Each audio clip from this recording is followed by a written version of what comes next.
उधर दुर्ग लोकसभा में तीसरे चरण का मतदान 7 मई को होना है। प्रशासन ने मतदान सारी तैयारियां पूरी कर ली है। कलेक्टर और जिला निर्वाचन अधिकारी ने बताया है कि दुर्ग लोकसभा के लिए 25 प्रत्याशी मैदान में है।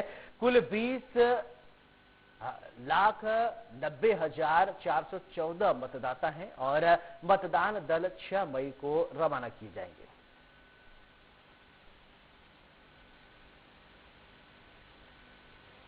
किसी भी चुनाव को शांतिपूर्ण तरीके से कराना एक बड़ी चुनौती होती है, उसके साथ ही सफलतापूर्वक संपर्क कराना भी एक बड़ी चुनौती होती है। लेकिन उससे भी महत्वपूर्ण होता है जो मतदान है उसको पिछले जो चुनाव में जो मतदान का प्रतिशत है उससे ज्यादा बढ़ाना।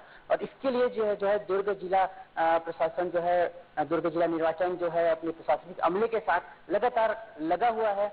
और इसके साथ ही हमारे साथ है दुर्ग जिला कलेक्टर और जो है जिला निर्वाचन अधिकारी। आइए उनसे जानते हैं कि दुर्ग जिले में चुनाव को लेकर क्या तैयारियां हैं जी। दुर्ग में तीसरे चरण में 7 मई को मतदान हमारे होने हैं, तो उसको लेकर के जो प्रशासनिक स्तर पे तैयारियां हैं वो हमारी लगभग पूर्ण हो चुकी हैं।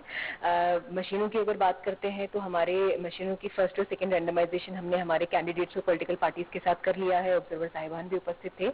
अभी कमीशनिंग उनकी जारी है। कमीशनिंग होने के बाद में उनको सीलबंद कर दिया जाएगा और 6 तारीख को जो पोलिंग पार्टीज हैं उनको फिर उनका वितरण किया जाएगा। जहां तक जो पोलिंग पार्टीज है, मतदान दल है, उनके ट्रेनिंग वगैरह की बात होती है, उनकी खुद के मतदान की बात होती है, तो दूसरे चरण की ट्रेनिंग अभी हमारी चल रही है बीआईटी में और उनको सबको हमने ईडीसी जारी कर दिया है, तो उनका मतदान भी, ताकि वो लोग भी अपने मताधिकार से वंचित ना हो, उसकी प्रक्रिया भी जारी है। अगर अपन स्वीप की बात करें, वोटर अवेयरनेस एक बहुत बड़ा मुद्दा रहता है। दुर्ग क्योंकि एक अर्बन कॉन्स्टिट्यूएंसी है और जो देश भर में जो ट्रेंड देखने को मिला है वो डिक्लाइनिंग मतदान का रहा है, लेकिन छत्तीसगढ़ में जितनी 4 लोकसभा में अभी तक चुनाव हुए हैं हमारा मतदान का प्रतिशत बढ़ा है और उसी के चरण में हमें भी पूरी उम्मीद है कि हमारी टीम लगी हुई है। दुर्ग के लोग इतने जागरूक हैं, अपने अधिकारों के प्रति इतने सजग हैं, अपने राइट्स को लेकर के इतने अवेयर हैं, उन सबको मुझे पूरी उम्मीद है कि हमारे जो स्पेशल जिन पे हमारा फोकस रहा है, हमारे युवा साथी हैं, हमारी महिलाएं हैं, हमारे जो बुजुर्ग और दिव्यांग हैं, उनके लिए हमने विशेष व्यवस्थाएं भी करके रखी हैं। वो सभी बड़ी से बड़ी संख्या में अपने मतदान केंद्र पहुंच करके मतदान करेंगे।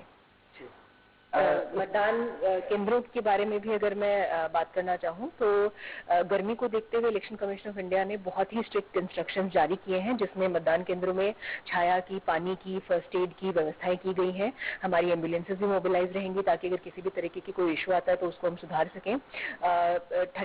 कूलर की व्यवस्था सभी मतदान केंद्रों में की जा रही है, टेंट भी वगैरह लगेगा।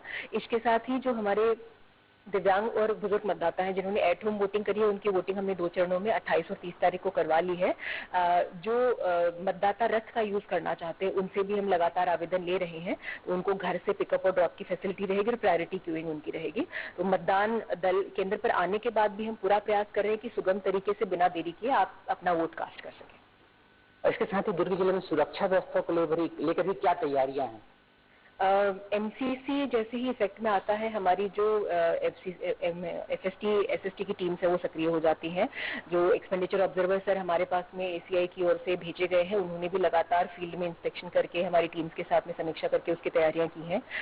पुलिस की ओर से लगातार फ्लैग मार्च किया गया है, जिसमें हमारे एग्जीक्यूटिव मजिस्ट्रेट भी जिसमें शामिल रहे हैं।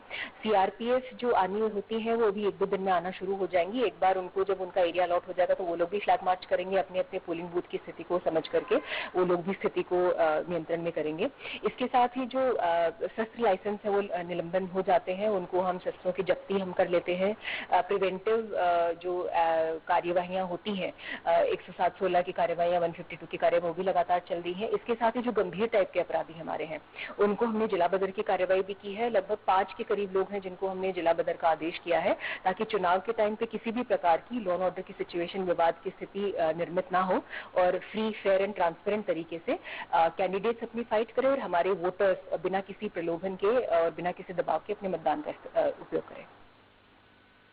हमारे साथ दुर्ग जिला निर्वाचन अधिकारी और कलेक्टर ऋचा प्रकाश चौधरी जी, जिन्होंने अपने प्रशासनिक अमले के साथ काफी तैयारियां की हैं दुर्ग जिले में मतदान के प्रतिशत को बढ़ाने के लिए। निश्चित रूप से 7 मई को जब लोग मतदान करने जाएंगे तब इसका रुझान जो है, इसका प्रभाव दिखेगा। इंडिया न्यूज के लिए दुर्ग से मैं वैभव।